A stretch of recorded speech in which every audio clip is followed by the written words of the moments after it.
The Beautiful Mess, episode 14, coming at ya. Here we go. Are you ready? Let's do it. What's up, friends? Paul here, and welcome to The Beautiful Mess, where we discuss tools and tactics to improve your life. Today, I thought we'd talk about less but better. Before we dive into that, I wanted to give you a brief update because it's been a long time since I've kind of updated you on the podcast. A lot of great things have been happening. If you follow us on Instagram, we've been putting out a lot of short content there. So be sure to follow us on Instagram as well as Facebook. You know, wherever there's social media, we're there. We're even on TikTok, so you can do that if that's your jam. They say that people, you know, have their particular social media that they like to go to, and not everyone's on all the places. So we aim to serve, so we'll be where you are. Let me know if there's a place we aren't. We'll make it happen.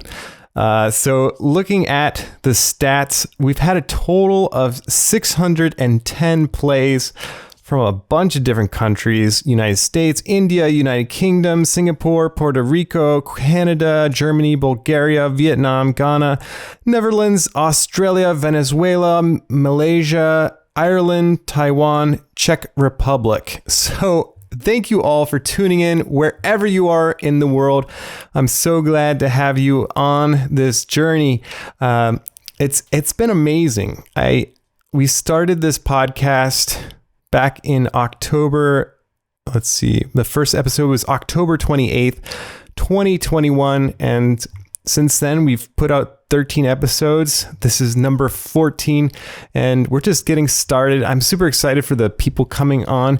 I think I've got a photographer coming on next, who's got a lot of wisdom and he's just a fantastic guy. So I'm super excited to have him on the podcast shortly. If there's anyone else that you think you'd like to have on the podcast that you think would be interesting, be sure to let me know. Feel free to DM me. Or if you think that you'd want to be on the podcast, let me know. Always enjoy having different voices who can share helpful information to our listeners. So I'm a big fan of the minimalists, both the idea of minimalism and also the group, the minimalists. If you haven't watched the documentary, I think it's like Less is, I think they have a new one, Less is Now. I don't even know if I've watched that one yet. I think that was a 2021 film. And then let's see, what's their most recent film? The previous film was Minimalism, a documentary about the important things. Just a kind of an eye-opening. It's funny. I'm hoping to have Spencer back on to talk about this because he's also very minimalistic. But minimalism, according to some people, is kind of fading. I remember getting a YouTube comment that they were kind of annoyed that people were still talking about minimalism, and it makes them sick every time they see the word. So I don't know what is up with minimalism, but I think there are some ideas in minimalism that kind of hold true wherever you are in life, that it's helpful to reduce things that create more friction in your life, that clutter. Who wants more clutter? So I wanted to introduce this idea of less but better. This idea came about by Dieter Rams. He's a designer. He was kind of the person that inspired Jony Ive, who made a lot of Apple's products. So if you want to know where that beautiful design, I like the idea of designs that kind of goes back and it kind of reflects on Dieter Rams, because he was just a very innovative, and he has these rules. Let me see if I can find them. Less but better. Dieter Rams. Yeah, it's a great, and there's a documentary on his life. That's a good. I think it might be called Rams. But yeah, highly recommend it. But he's got his 10 principles for design. I would highly recommend, even if you're not a designer. It's really, really fascinating. Kind of his principles of good design. So just to give you a taste of what he says about good design, let's see. Good design is innovative. Good design makes a product useful. Good design is aesthetic. Good design makes a product understandable. Good design is unobstructed, unobtrusive. Good design is honest. Good design is long-lasting. Good design is thorough, down to the last detail. Good design is environmentally friendly, and good design is as little design as possible. So just thinking about Apple, the whole company as a whole, and the products that they put out, I would say that they probably fall into most, if not all, of Dieter Rams' principles of less but better. Going through it, thinking about innovative. Apple's very innovative. I mean, especially when Steve Jobs came out with the iPhone, that was probably one of the biggest innovations, maybe of this century. We'll see what happens. And then product is useful. I mean, the Apple, let's just go through these in relation to an iPhone. What is, so I've got my iPhone here. It's very useful. There's lots of things that you can get on it. You no longer need a GPS, a calculator. Let's see. I mean, there's just so many convenience. A flashlight. I think, that's one of the probably most practical things that you can have at your fingertips is a flashlight. If you're in the dark and you're trying to find your way around, you've got it right on your phone. So yes, there's all these downsides of having a phone, and there can be things that, make your life worse because of it. Maybe you spend too much time on it. But at the same time, there's a lot of innovative things that have come about because you have a phone. It allows you to communicate with people. It allows you to create videos and pictures. Let's be real. How many of you carry around a camera still? I'll be curious to talk to our next guest about how he, does he take pictures on his phone, or is he mostly bringing around his camera all the time? Because I think that's, kind of the future of film and photography as they are able to compact things. Granted, I don't know if they'll ever be able to completely go away with, the typical film gear. I'm sure they'll be able to make it smaller and smaller, but there's probably a certain size that just physics, you can't go smaller. But anyways, I mean, the iPhone is super useful. And then number 3, good design is aesthetic. I mean, let's be real. It makes you so happy to see a Apple product. I don't know, they just make their commercials and just looking at products so beautiful. I mean, you just mouth water. I think they talk about Apple as a cult. I think I saw a book or a video and it was talking about Apple as a cult. And it's kind of true. I mean, it's got this cult-like following. I mean, who doesn't love Apple? Has a name for itself, and it's earned that through creating products that fit all these good design principles that Dieter Rams has. And good design makes a product understandable. So it's like you look at a product, you know what it's for, you know what it is all about. You don't have to well, how do you use that? I'm sure you've experienced that where you go to, somewhere and you're just looking at this item and you're just like, I have no idea what purpose this device serves. It looks so interesting, but I have no idea. So good design is understandable. I think the iPhone is very much that. I mean, it's, super simple. There's a total of 3 buttons and a switch for the silent mode, and then you just have speakers on the bottom. I've got my iPhone here. If you're watching on YouTube or Facebook or Spotify, they have the notch. I mean, that's debatable whether that's a good thing, but I guess it's understandable. The notch is there to put in your Face ID, the camera, a speaker. Who knows what the iPhone 14 will do if they'll. I think they're thinking it might be like an eye. So we'll see if that holds true. And then at the bottom, you still have Lightning. Why Apple still has Lightning is a question. I guess my theory is twofold. One is like revenue, because once they finally switch over, everyone's going to be buying USB-C, chargers and all that. But by now they might already have that because of their other devices. But it's bizarre. I mean, they already have the iPad Pro using the USB-C. I'm not sure how they've held on to the Lightning for so long. I don't know.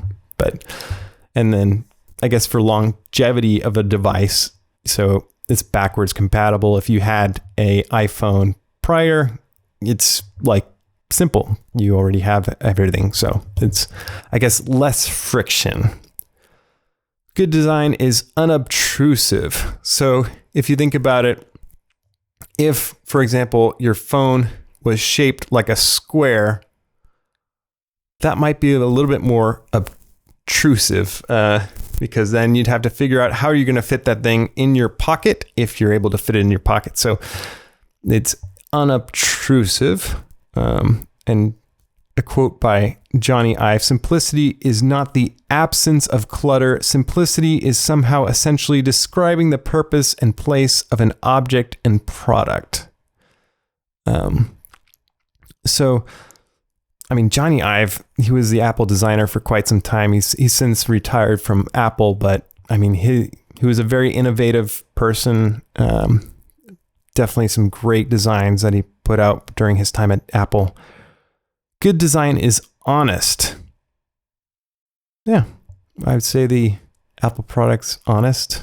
I don't think it has much to lie about. So, hey, especially if you think about Apple in their software design, they try to make privacy and your data very important. So they're trying to be honest to you, the consumer, that they're not going to try to sell your data, and they're going to make this device protect your information as much as they can. So I think that's one way that they do that. And they also have like very strict, or at least I would say probably more strict, about what things can be installed on their devices, which is kind of a double edge. I mean, I kind of like Google Play because then you can side load apps that aren't necessarily in this Play Store, and it gives you a little bit more freedom. However, you got to respect Apple for doing, kind of protecting the user in some ways, because let's say someone sends you an app and you don't know whether it's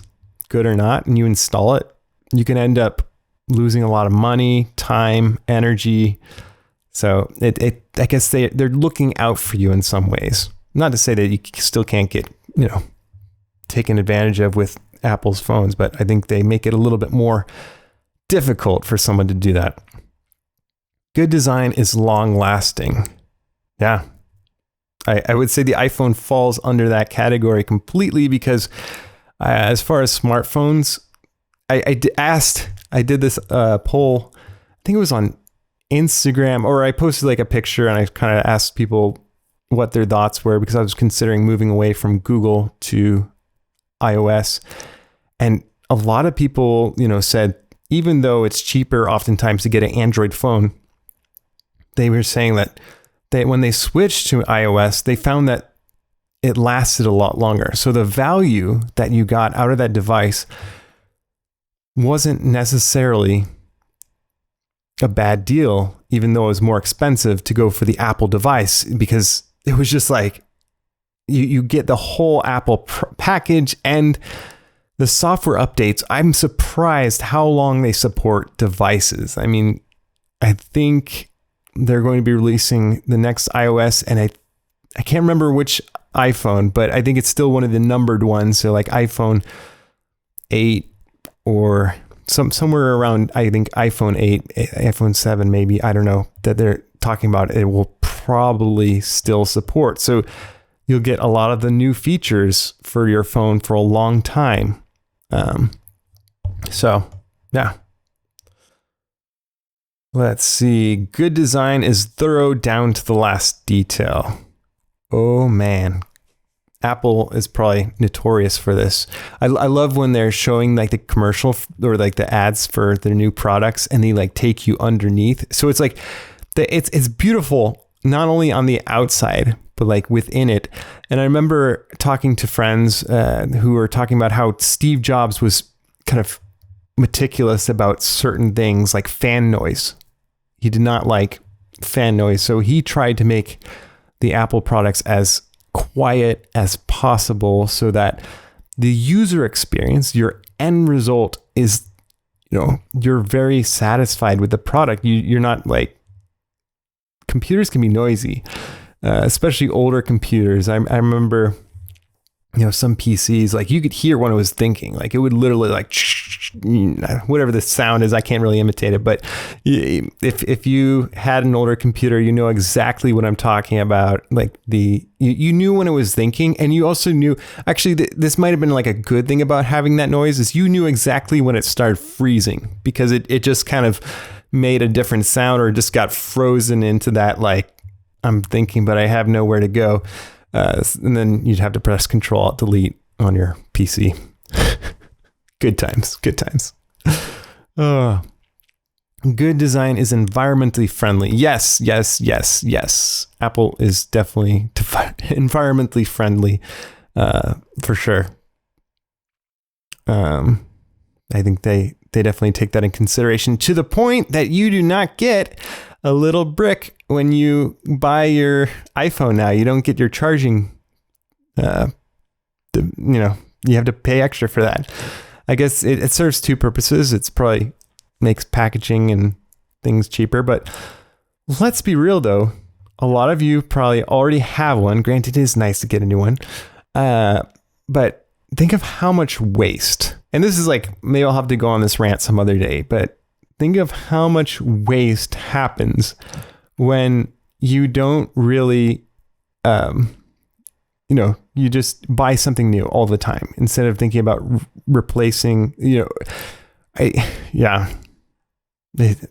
someday we'll have to talk about that, because there's so many times where you just like decide to discard something, and one, you could have replaced it or done something with it more good to the environment, for, helping other people.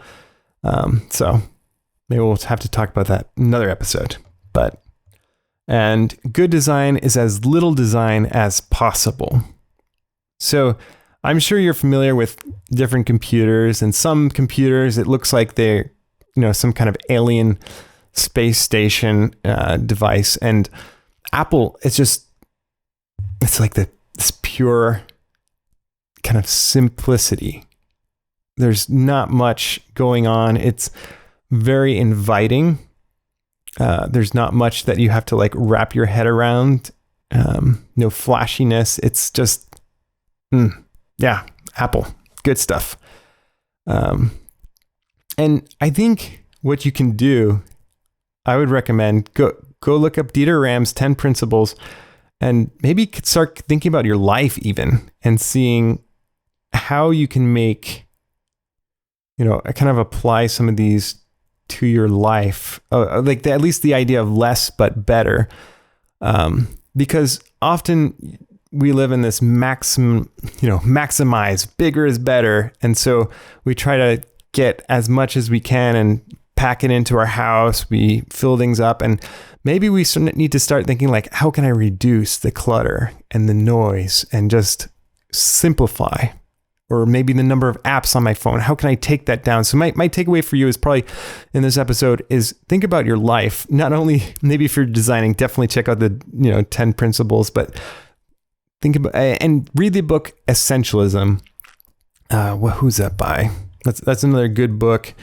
Essentialism by Greg McKeown. I'll probably put notes in the show notes so you don't have to figure out. But if you search Essentialism, it will come up. It's a great read. It's around this idea of less but better, so that you're optimizing your life, so that you spend more time on the things that bring you the most happiness, the most value.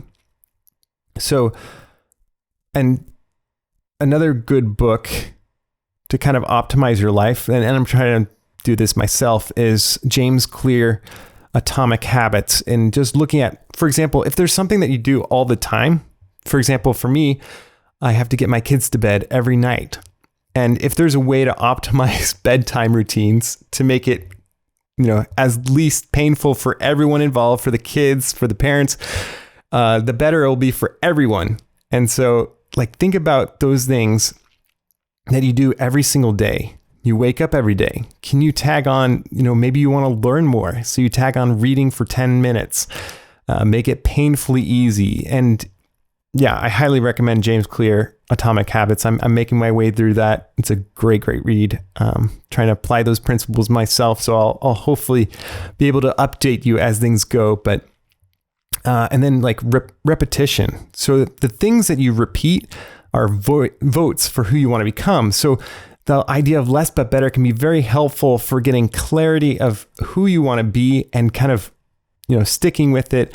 I know that it can be challenging to pick one thing. I've been having this conversation with a friend. It's like, I don't know what area to go in. I'm a very creative person. I've got all these different areas to go in. I've done this myself. And I think Jordan Peterson talks about this, just pick one thing and just work at it. And if you get really good at that one thing, then at least you'll have made progress in an area, and kind of commit to something.